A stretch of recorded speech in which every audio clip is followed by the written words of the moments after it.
Bueno, un saludo para todos. Mi nombre es Alexander Burga, yo soy médico residente de segundo año del Hospital Dr. Carlos Bocalandro del Servicio de Ortopedia y Traumatología. El día de hoy vamos a hablar acerca de la luxofractura de Chopard. Bien, recordemos cuando estudiamos la anatomía, ¿sí? Que la articulación de Chopard, también conocida como articulación del medio tarso o articulación transversa del tarso, es la articulación que básicamente une lo que es el medio pie con el retropié y que va a estar constituida por un lado, la articulación calcáneo-cuboidea y por otro lado, la articulación astrágalo-escafoidea o astrágalo-navicular. Ambas articulaciones se encuentran a nivel de lo que es el arco longitudinal del pie y actúan como un medio de unión del medio pie con el retropié. Este conjunto de articulaciones, cada uno va a cumplir una función fundamental en lo que es la anatomía y la biomecánica de lo que es el pie. Por un lado nos encontramos con la articulación astragalo-navicular, ¿sí? Que va a ser fundamental en la columna medial, que es una articulación de tipo condilia y que es importante para la movilidad entre el antepié y el medio pie, permitiendo los movimientos de pronación y supinación. Y por otro lado, la articulación calcáneo-cuboidea, ¿sí? Más lateral y más plantar, que es fundamental para la estabilidad de la columna lateral. Es una articulación de tipo silla de montar, más rígida y relativamente más estable. Esta articulación fue descrita por Chopard en el año entre 1760 y 1790. ¿Por qué? Porque se describía como un posible sitio anatómico, ¿sí? Para la desarticulación del pie.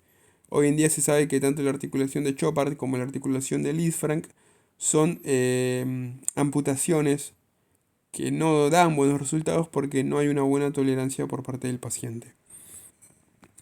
La articulación de Chopard es fundamental en la biomecánica del pie, como había comentado, porque como se ve es responsable de los 20 grados de flexión del pie, de los 20 grados de extensión del pie y participa significativamente en lo que es la abducción, la aducción, así como también en la pronosupinación. Es una articulación fundamental que no solo va a ser importante desde el punto de vista de las superficies articulares, sino que también va a ser importante desde lo que son los ligamentos que mantienen la estabilidad de este tipo de articulación.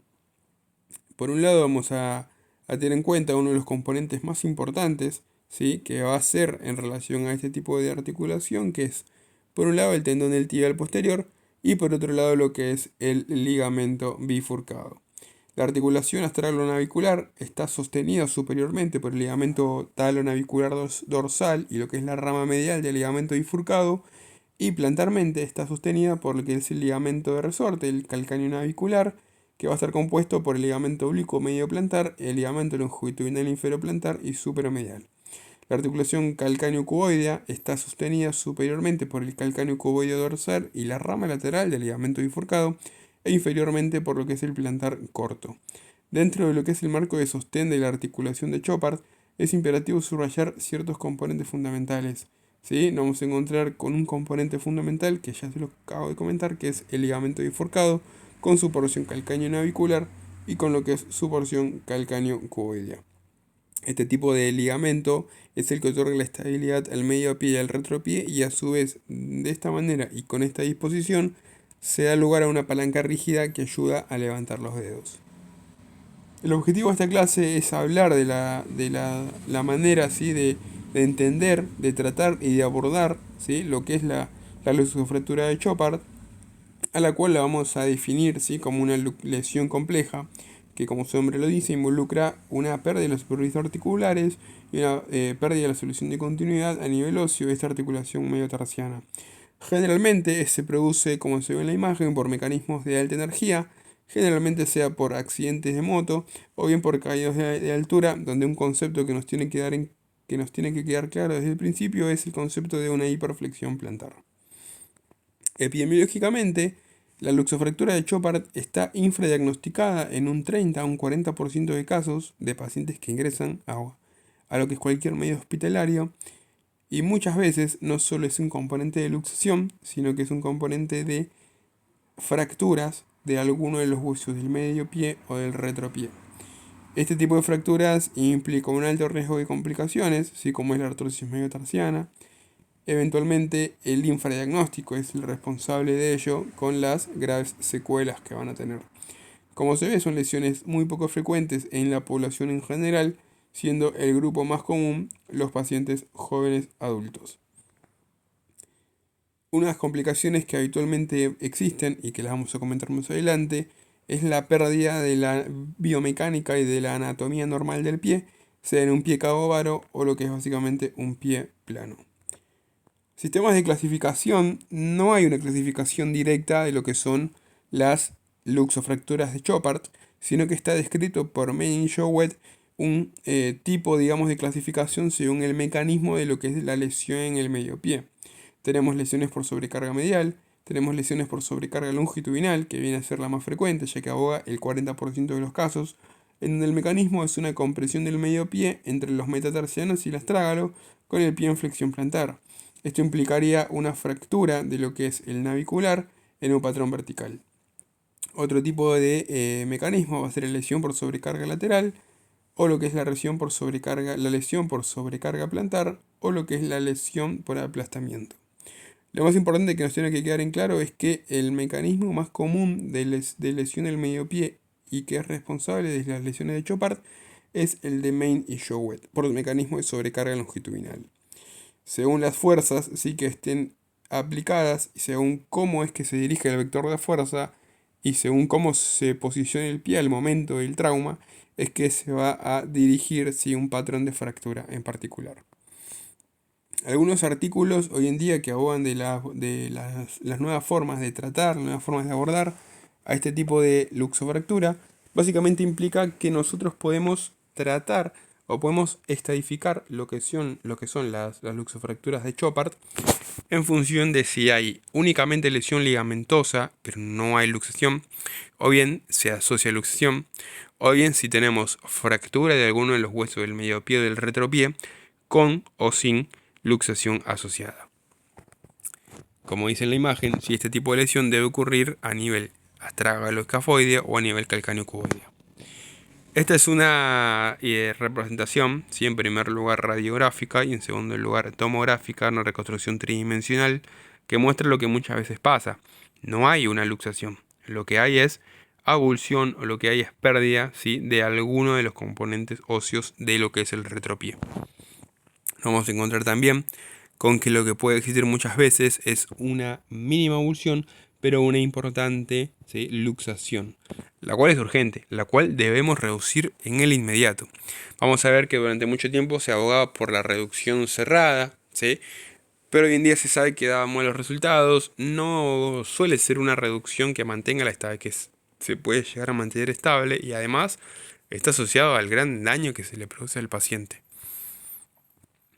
Es importante abogar sobre cómo nos vamos a encontrar, con qué nos vamos a encontrar y cómo se va a presentar el paciente que ingresa con un tipo de traumatismo de alta energía en la porción del medio pie y del retropié. Parámetros que nos harían sospechar, ¿sí?, de una lesión de la articulación de Chopard es el dolor intenso en el medio pie, una deformidad visible, muchas veces hay un hundimiento, ¿sí? Claramente el paciente habitualmente entra a una silla de ruedas, o entra rengueando, o entra acompañado por cualquier tercero, ¿sí?, que se haya encontrado en el área. Es decir, que tiene una incapacidad para cargar el peso.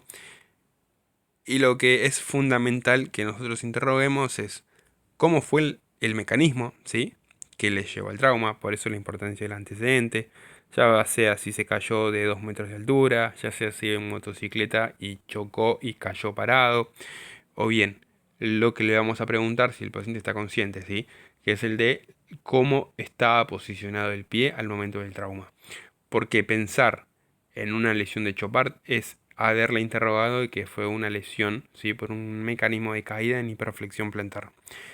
Y lo que es fundamental que se ve en todo tipo de lesión que afecta o a la articulación de Lisfranc o a la articulación de Chopard, o incluso por ruptura de los ligamentos, que es el signo de la equimosis plantar. Es una lesión patognomónica de cualquier tipo de afectación de lo que es el medio pie, ¿sí? Es fundamental que cuando el signo de equimosis plantar es positivo, la tomografía sea uno de los parámetros que se hagan. Y como dice en la parte de abajo, ¿sí?, la mayoría de las veces, si aparece luxado, esa luxación suele ser hacia medial. Fundamental tener en cuenta lo que pasa con algunas otras entidades, como es el pilón tibial, que es el gran sufrimiento que se produce en las partes blandas. Se han descrito necrosis cutánea, ¿sí? Por el daño severo que se produce en la zona del pie, que recordemos, si bien tiene varios compartimentos, es una zona que no tiene una alta complacencia, entonces es normal que el sufrimiento cutáneo se produzca en las primeras horas. Algo que es importante también tener en cuenta, ¿sí? Es los parámetros de los que nosotros nos vamos a guiar para tratar este tipo de fracturas. Tenemos por un lado la radiografía. Vamos a tener una radiografía que siempre va a ser fundamental, tiene una proyección AP, una proyección lateral y una proyección oblicua, buscando si hay o no alineación tarsiana. Fundamental tener en cuenta la representación tomográfica para no solo determinar el tipo de luxación, cómo está distribuida esa luxación, sino saber si hay avulsiones, ¿sí? Y también lo que es fundamental, la reconstrucción tridimensional. Hay un concepto que es muy importante y que se utilizó y que de hecho se sigue usando durante mucho tiempo, que es el de la línea de cima o línea cimal. La línea cimal es un signo radiológico de la unión de la articulación mediotarsiana, que se ve tanto en proyección AP como en proyección lateral. Esta línea tiene una forma de S itálica que se va a extender, ¿sí? Desde la articulación talonavicular y va a descender pasando por la articulación calcáneo-cuboidea. Esta alineación, es decir, esta línea cima, es un parámetro importante para saber que tenemos una correcta relación de la columna medial y la columna lateral. Parámetros o entidades que afectan a esta línea de cima son claramente la afectación, ¿sí? De la luxofractura de Chopard y también lo que es el pie plano. Cuando nosotros abordamos un paciente con una lesión a nivel de lo que es el medio pie o el retropié, como pasa en todos lados, en todo tipo de fracturas graves, ¿sí? Nosotros tenemos dos pilares. En primera instancia, lo que es el tratamiento agudo, el tratamiento inmediato, y en segunda instancia, lo que es el tratamiento definitivo o el tratamiento dirigido. Siempre el objetivo de la articulación, siempre el objetivo de lo que es el tratamiento, ¿sí? En las lesiones de la articulación de Chopard es conseguir un pie que sea plantígrado, que sea indoloro y que vuelva a ser capaz de sostener carga. Por lo que es fundamental una reducción temprana y una restitución adecuada de lo que son las superficies articulares con un sistema de fijación estable. Hoy en día no existe en la literatura actual un protocolo diagnóstico y terapéutico validado para este tipo de fracturas, pero sí se sabe que existen diferentes estrategias que hacen al manejo agudo. Como se ve en la imagen, ¿sí? Una reducción inmediata si hay luxación y eventualmente la inmovilización y la analgesia, y en un manejo diferido, el manejo conservador implica que no haya desplazamiento y el manejo quirúrgico implica si hay conminución, si hay un gran trazo de fractura, si hay un gran compromiso en lo que es la porción ligamentaria, si es una fractura inestable. Sistemas para poder fijarlo, existen varios, sean placas, sean tornillos o sean clavijas.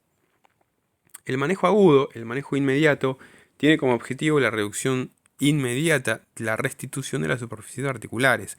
¿Sí? Estrategias existen varias, descriptas. Por un lado, la reducción cerrada bajo anestesia, más la inmovilización. Como les comentaba hace un rato, la realidad es que las últimas guías no recomiendan tanto la reducción cerrada porque el paciente que no sea bajo anestesia, porque el paciente presenta una alta tasa de sufrimiento, porque es doloroso, porque es bastante estresante, tanto para el profesional como para el paciente, y porque muchas veces, si bien se logra, la misma se vuelve a perder porque es inestable. Como se ve, cuando persiste esa inestabilidad, ya estando en quirófano, se hace una fijación muchas veces percutánea en sentido retrógrado, ¿sí? Fijando lo que va a ser el hueso astrágalo a lo que es el calcáneo. Y cuando hay una interposición de lo que son tejidos blandos, muchas veces lo que se hace es una reducción abierta. Este es un caso, por ejemplo, de un paciente, ¿sí? Que había ingresado, que está descrito en un artículo en México, que ingresa así por guardia, por un traumatismo de caída de gran altura. El paciente ingresa con un dolor localizado en la zona de lo que es el medio pie y el retropié. Se le realiza así los estudios radiográficos correspondientes y se ve que hay una luxación de la articulación de Chopard. Debido a que no se lograba una reducción adecuada en quirófano, es que se produce la apertura porque se sospechaba había interposición de tejidos blandos, lo cual eventualmente ocurre, y manteniendo, digamos, liberando lo que son los tejidos blandos, se coloca una clavija en sentido retrógrado, es una clavija Kirchner de 2,6, desde lo que es el astrágalo hacia lo que es desde lo que es el escafoides, ¿sí? Hacia lo que es el cuboides. El calcáneo, perdón. De esta manera se mantuvo la estabilidad de esa fractura y eventualmente se inmovilizaba con yeso. Este es otro tipo de fractura en donde el paciente caído de altura en un accidente de tránsito presenta el hundimiento de la región medio plantar. Bajo anestesia se realiza la reducción, la cual es insatisfactoria. Se abre lo que es la zona así por un abordaje dorsomedial, se liberan los tejidos blandos y se coloca eventualmente una férula de yeso suropédica. De esta manera se asegura la correcta reducción y no se le coloca clavija, simplemente se coloca una férula de yeso. Las estrategias, ¿sí?, para tratar lo que es una fractura de Chopard en el agudo son múltiples. En todos los casos está descrito 2 o más agujas de Kirchner de 2 o de 2,6 y eventualmente lo que es la colocación de una férula de yeso. Esta férula de yeso se va a mantener, ¿sí?, habitualmente por un plazo de 5 a 7 días. Posteriormente se puede cambiar un yeso completo y en un plazo de 6 semanas se retira todo y 8 a 12 semanas es que se rehabilita, ¿sí?, lo que es la marcha. Cuando nosotros hablamos de un tratamiento definitivo, es decir, el tratamiento diferido, siempre nos encontramos con objetivos quirúrgicos. Los objetivos de la cirugía para el tratamiento de las lesiones de Chopard, como se ve en la imagen, son la reducción de la superficie articular, la reconstrucción articular, la alineación axial y la estabilización. Las guías de la AO recomiendan fundamentalmente, ¿sí?, que si hay un alto sufrimiento de tejidos blandos, descomprimirlo, ¿sí?, la descompresión de lo que es el síndrome compartimental si es necesaria, reducir la luxación de Chopard o bien otras luxaciones que puedan estar asociadas, el manejo de los tejidos blandos. La realidad es que la AO sugiere, ¿sí?, indica la fijación externa en primera instancia. Y una vez que los tejidos blandos se hayan, se hayan recuperado, se puede hacer un abordaje definitivo manteniendo un sistema de osteosíntesis. En la AO se describe fundamentalmente que siempre debemos realizar la reducción inicialmente con el paciente bajo anestesia y una reducción cerrada. Como les comentaba en el manejo agudo, si esto falla, se debe realizar una reducción abierta independientemente de cómo estén en ese entonces los tejidos blandos. En la reducción cerrada, el mecanismo siempre va a ser, bajo anestesia, la tracción manual en el vector axial y revertir el mecanismo de lesión. Si es una lesión que se presenta en valgo, la vamos a hacer en varo, y si es una lesión que se presenta en varo, la vamos a hacer en valgo. En lo que es la reducción abierta, ¿sí?, nosotros tenemos distintos tipos de abordajes, los cuales vamos a comentar a continuación. Tenemos abordajes dorsomediales, tenemos abordajes mediales. Vean en la imagen inferior a la derecha cómo el paciente se encuentra en decúbito supino, se le coloca habitualmente un realce para una semiflexión de la rodilla. El abordaje en sentido dorso-medial es un abordaje que nos va a permitir a nosotros visualizar la articulación astrágalo-escafoidea, y si nos vamos más hacia distal, vamos a poder alcanzar la articulación del navicular con la primera y segunda cuña y eventualmente incluso lo que es la articulación con la base del primer metatarsiano. El abordaje dorsomedial se diferencia del abordaje medial, el cual se va a localizar, este último, en un plano que va a pasar entre ambos tendones tibiales, tibial anterior, insertándose en el navicular fundamentalmente, tibial posterior, que hace la porción plantar de la cuña y del primer meta, y va a hacer una incisión en sentido longitudinal en un plano imaginario que pase paralelo a ambos tendones. ¿Sí? Se palpan como parámetros de referencia lo que es el malleolo medial, lo que es la base del primer meta, lo que es la articulación astragalo-navicular, y sobre esa zona se hace una incisión en sentido longitudinal. El abordaje dorsomedial, a diferencia de este abordaje medial, es un abordaje que se localiza entre el tendón del tibial anterior y entre lo que es el tendón del extensor largo del alux. De esta manera nosotros abordaríamos, ¿sí?, lo que es la porción astragalo-navicular, la porción de la columna medial. Para irnos a lo que es la columna lateral, nosotros hacemos una incisión que nos permita visualizar, por un lado, la porción más dorsal de lo que es el coides y la articulación calcaneocoidea. Este tipo de incisión mantiene como parámetros de referencia, como puntos de referencia, el malleolo del peroné, lo que es toda la diáfisis del quinto meta y una línea imaginaria que une justamente la punta del malleolo con lo que es la la línea a lo largo de lo que es el quinto metatarsiano. Haríamos una incisión sobre esa zona y de esta manera podemos exponer, ¿sí?, lo que es la articulación calcáneo-cuboidea. Una lesión en varo, como se ve en la imagen, se compone básicamente de una compresión de la columna medial con una distracción de lo que es la columna lateral. Entonces el objetivo en este tipo de lesión va a ser justamente el de colocar un distractor medial, ¿sí?, para ayudar a mantener la reducción, y si es posible se va a reducir esa columna medial. Se puede abordar manteniendo esta reducción lo que es la columna lateral. Formas de reducirlo, ¿sí? Nos encontramos con, por ejemplo, un tornillo de tracción que justamente en el caso de que haya una avulsión va a volver a recolocar, ¿sí?, lo que es ese fragmento del hueso afectado. Formas o sistemas de osteosíntesis, eventualmente un tornillo canulado o dos tornillos canulados, ¿sí?, para lo que son fracturas lineales, para diferenciar este tipo de abordaje, este tipo de sistema, de lo que puede ser placas que fundamentalmente se van a indicar en casos de paciente con fractura conminuta o gran compromiso de lo que son los huesos de este medio pie. Como se ve en la imagen, ¿sí?, estas placas, habitualmente las placas lambda que se pueden usar para calcáneo, se pueden utilizar de tal manera como plaquitas de reconstrucción, ¿sí?, para darle la morfología necesaria para reducir las fracturas que nosotros querramos. Y lo mismo pasa cuando el mecanismo de lesión es en valgo. En este caso vamos a también a colocar un distractor o un fijador externo hacia lo que es la columna lateral y vamos a trabajar sobre la distracción que se produce, ¿sí?, sobre la columna medial y eventualmente colocar un sistema de osteosíntesis. En función de cómo sea la naturaleza de la fractura, el estado del hueso y que nos dé mayor estabilidad, usar dos o más tornillos canulados o bien plaquitas de reconstrucción. Hay un concepto muy importante, ¿sí?, que es el de cómo la vamos a tratar. Eventualmente esta imagen muestra el protocolo más usado, ¿sí?, en donde tenemos la sospecha, veamos las partes blandas. Si las partes blandas están mal, debemos producir una liberación urgente de lo que son esos tejidos. Si las partes blandas están bien, veamos una radiografía, veamos cómo están las columnas que están afectadas. Lo sugerido es fijación externa. Si las columnas están correctas, realicemos una tomografía, ¿sí?, y eventualmente, si es un trazo simple, tornillos, si es un trazo conminuto, placas.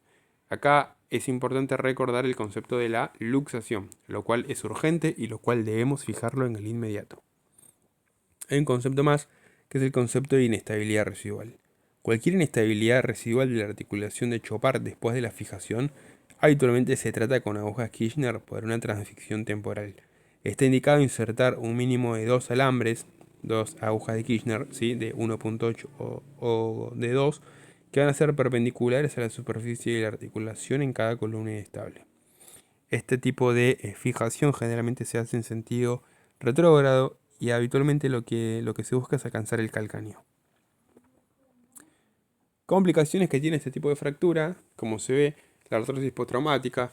Si bien es una lesión que tiene, digamos, sistema de fijación que implicaría una adecuada reconstrucción de las superficies articulares, el daño que se produce sobre los ligamentos y el daño que se produce sobre toda la porción de lo que es el mediopié y el retropié llevará a una artrosis postraumática. Recordemos que el astrágalo es un hueso que está cubierto de cartílago en casi su totalidad, lo mismo pasa con el escafoides. Entonces, la necrosis que se produce habitualmente por el daño, ¿sí?, arterial, la afectación vascular a nivel del cuello, compromete toda la porción retrógrada de ese hueso y lleva esto, ¿sí?, a una complicación, la rigidez y la inestabilidad crónica por el gran compromiso que suele haber de lo que es la porción ligamentaria. El pronóstico y rehabilitación habitualmente con un paciente tratado implica que va a recuperar su actividad laboral en un plazo de 6 a 12 meses, siendo fundamental la rehabilitación, la fisioterapia y muchas veces el concepto de que por más correcta que pueda ser una osteosíntesis, la artrodesis es una entidad que toma gran importancia en este tipo de pacientes. Como conclusiones, me parece importante recordar, si bien es una lesión poco frecuente, es una lesión muy grave, es una lesión que todo traumatólogo debe conocer y debe saber tratar. por lo que es fundamental la alta sospecha clínica, y lo que es fundamental también es el abordaje temprano. Un abordaje temprano mejora un pronóstico funcional. Básicamente, como todo manejo de urgencias, ¿sí? Tener el ABCD, tener cuáles son los sistemas de abordaje que usemos, el dorso medial más utilizado para la articulación astragalo-escafoidea o el abordaje lateral para la calcáneo-cuboidea, los sistemas de fijación. Y este caso clínico que me parecía importante comentar, el caso de un paciente de 54 años, caída de altura, un mecanismo de hiperflexión. El paciente se presenta a la guardia con dolor, con deformidad y hundimiento de la porción del medio pie y el retropié. Se le hace una radiografía, ¿sí? En donde, como se muestra ahí, se ve una incongruencia de lo que es la articulación calcáneo-cuboidea, se ve la pérdida de la línea de cima, se ve el compromiso a nivel articular. Si uno pone el ojo ya ve que a nivel del astrágalo tenemos un trazo de fractura.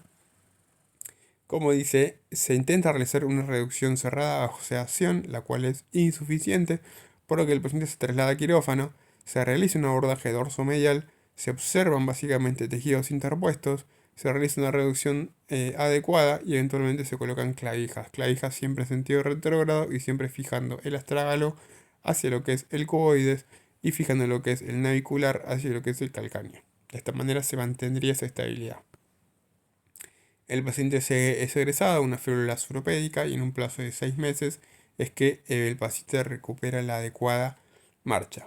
Recupera así lo que son los buenos rangos de movilidad del pie y esta es la radiografía que se le realizó en un plazo postoperatorio. Importante para recordar, si sistemas estudiantes a utilizar pueden ser tornillos canulados o bien pueden ser placas de reconstrucción. Bueno, el objetivo de esta clase era tener una noción de este tipo de luxofractura que no está común, pero es muy grave, y espero que les haya servido. Les mando un saludo.